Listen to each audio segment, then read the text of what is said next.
가짜 퇴치법이 확산되고 있는데요. 이는 사실이 아닙니다.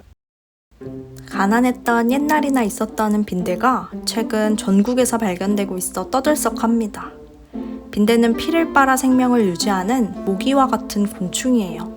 감염병으로 옮기지는 않지만 흡혈로 인해 수면을 방해하고 가려움증과 피부 감염증을 유발해서 정신적인 스트레스를 주게 되고 드물게는 심각한 알레르기 반응인 아나필락시스가 나타나기도 합니다.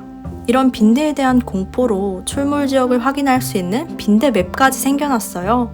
또 규조토 가루가 빈대를 퇴치한다거나 집안에 불을 켜두면 빈대가 없어진다는 가짜 퇴치법이 확산되고 있는데요. 이는 사실이 아닙니다. 규조토 가루는 오히려 폐에 상처를 낼 수 있고 빈대는 밝기 상관없이 흡혈을 한다고 해요.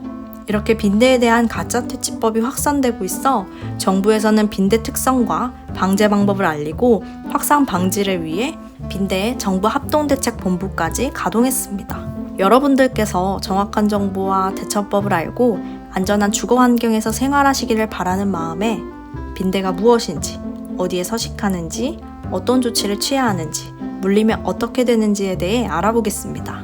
이 영상만 보게 되면 빈대에 대한 공포가 많이 줄어들 거예요. 빈대가 무엇일까요? 빈대는 1에서 6mm 길이의 납작하고 평평한 몸체를 가진 갈색 벌레인데 모기가 3에서 9mm라고 하니까 모기보다 조금 더 작다고 생각하면 됩니다. 빈대는 어디에 살고 있을까요?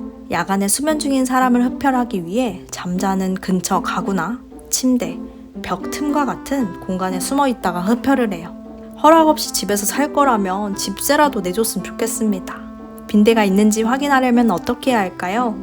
주로 서식하고 있는 침대 매트리스나 프레임, 소파, 책상, 침구류 등 틈새를 살펴봐야 해요. 하지만 흡혈할 때만 잠시 나타났다가 다시 어두운 곳으로 숨기 때문에 직접 확인하기는 어렵습니다.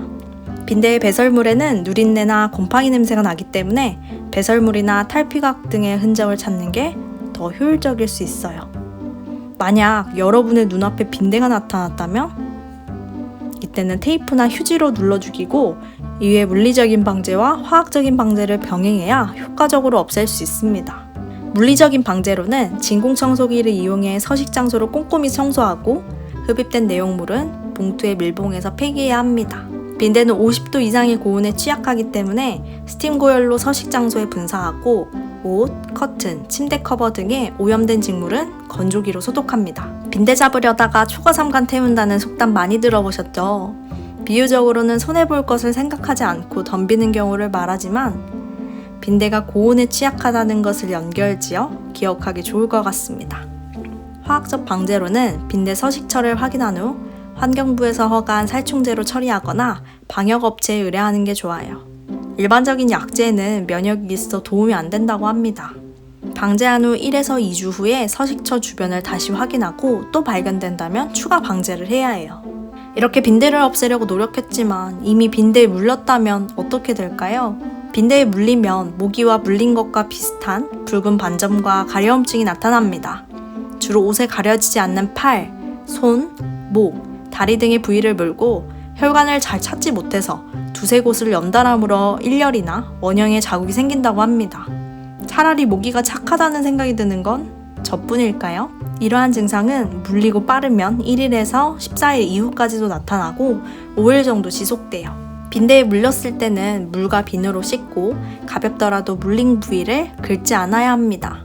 2차 감염까지 이어질 수 있거든요. 증상이 심한 경우엔 의사 진료 후 항히스타민제와 스테로이드 성분의 연고를 처방받기도 합니다. 마지막으로 빈대를 발견했다면 민원 안내센터인 110번으로 신고해주세요. 빈대에 대해 알아보았는데요. 조금이나마 빈대가 덜 무서워졌으면 좋겠습니다. 오늘 들으신 내용이 도움이 되셨다면 구독과 좋아요 눌러주세요. 요양보호에 대해 이야기 드리러 또 찾아오겠습니다. 안녕.